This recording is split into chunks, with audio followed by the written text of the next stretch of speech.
이번 주 시작부터 뭔가 이상했죠. 월요일부터 세상이 나와 다른 속도로 돌아가는 것 같고 집에서 배달 음식 시키면서 다이어트 영상을 보는 나를 발견해요. 화요일에는 뜬금없이 가족이 그립고 수요일엔 나도 뭔가 해야겠어 하는 생각이 들었다가 금요일에는 변해야지 하면서도 에이 귀찮아. 그리고 지금 또다시 다짐하고 있죠.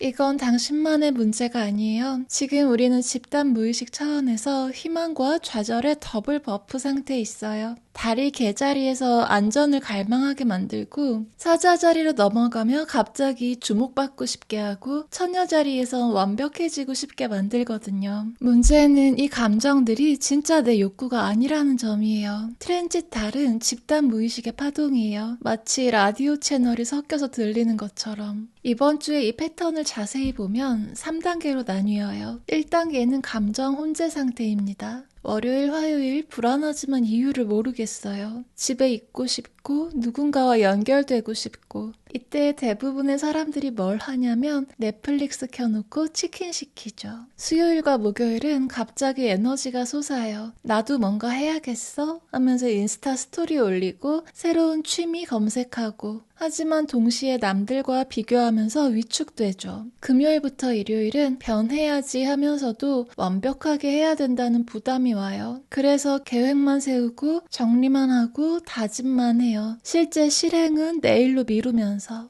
이건 개인의 의지력 문제가 아니에요. 지금 전 세계적으로 같은 현상이 일어나고 있거든요. 사람들이 많이 지쳐 있어요. 소확행과 미니멀리즘에 대한 욕구가 커지고 동시에 부업 검색도 늘었어요. 안전을 원하면서 동시에 변화도 원하는 모순 속에서 자꾸 에너지는 소진되어 갑니다. SNS에서는 셀프케어 챌린지가 바이럴되고 동시에 정리 브이로그도 인기죠. 그리고 이 모든 건 같은 집단 무의식에서 나온 거예요. 사람들이 무의식적으로 느끼고 있어요. 뭔가 변해야 하는데 뭘 해야 할지 모르겠어. 이건 단순한 개인 문제가 아니라 시대 전체가 겪고 있는 감정 주파수 혼란이에요. 월식과 일식 사이에서 복잡한 행성 배치들이 우리의 감정 나침반을 흔들어 놓습니다. 그럼 어떻게 해야 할까요? 이럴 때 필요한 건 더 큰 의지력이 아니에요. 감정의 파도를 타지 말고 파도를 관찰하는 거예요. 이건 단순한 마음가짐이 아니라 신경과학적으로 증명된 방법이에요. 칼 융이 말했듯이 지금 우리가 하는 일이 바로 그거예요.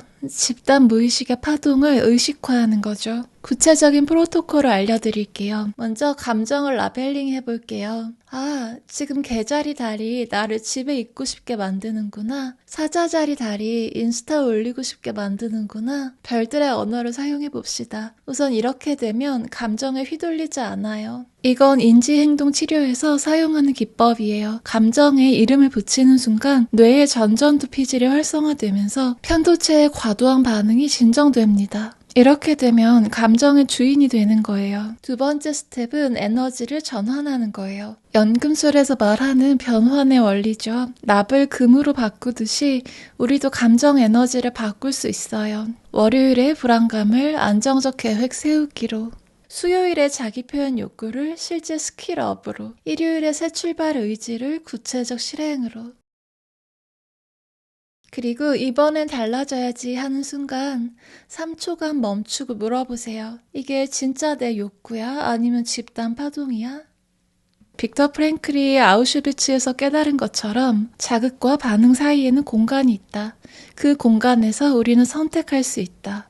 바로 그 공간에서 운명이 갈려요. 고대 로마의 운명의 여신 포르투나, 그녀는 두 가지 얼굴을 가지고 있었어요. 포르투나 보나 그리고 포르투나 말라. 하지만 현명한 사람들은 알고 있었어요. 운명은 선택받는 것이 아니라 만드는 것이라는 걸요. 운명은 성격이다 라고 헤라클레이토스는 말합니다. 당신의 감정 패턴이 곧 당신의 운명이에요. 또 스토아의 철학자 에픽테토스는 노예였어요. 하지만 그는 이렇게 말했죠. 우리를 괴롭히는 것은 사건 자체가 아니라 사건에 대한 우리의 판단이다. 지금 이 순간 당신도 선택할 수 있어요. 감정의 노예가 될 것인가 아니면 감정의 연금술사가 될 것인가. 타로카드의 운명의 수레바퀴의 의미는 이거예요. 이 바퀴 위에서는 모든 것이 변한다. 하지만 바퀴의 중심에 있는 자는 흔들리지 않는다. 당신이 지금까지 변하지 못했던 이유는 바퀴의 가장자리에 매달려 있었기 때문이에요. 감정이 올라가면 올라가고 감정이 내려가면 내려가고. 하지만 이제 중심으로 갈 시간이에요. 독일의 철학자 니체의 말이죠. 당신의 감정 패턴도 운명의 일부예요. 나에게 닥치는 상황들을 미워할 것이 아니라 사랑하고 이해하고 활용해 봅시다. 이제 선택할 시간이에요.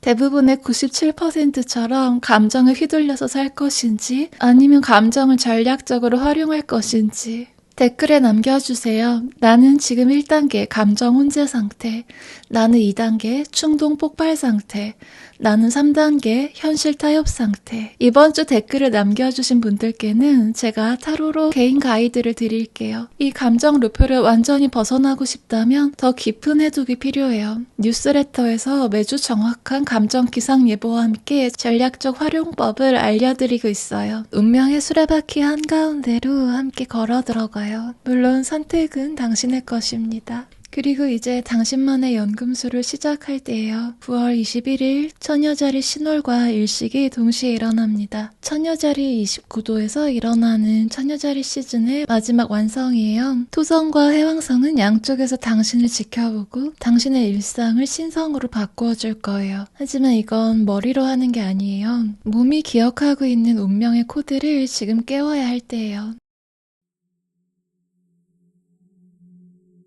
편안한 곳에 앉을게요. 발바닥을 바닥에 완전히 붙이고 땅에 지구의 에너지를 느껴볼게요.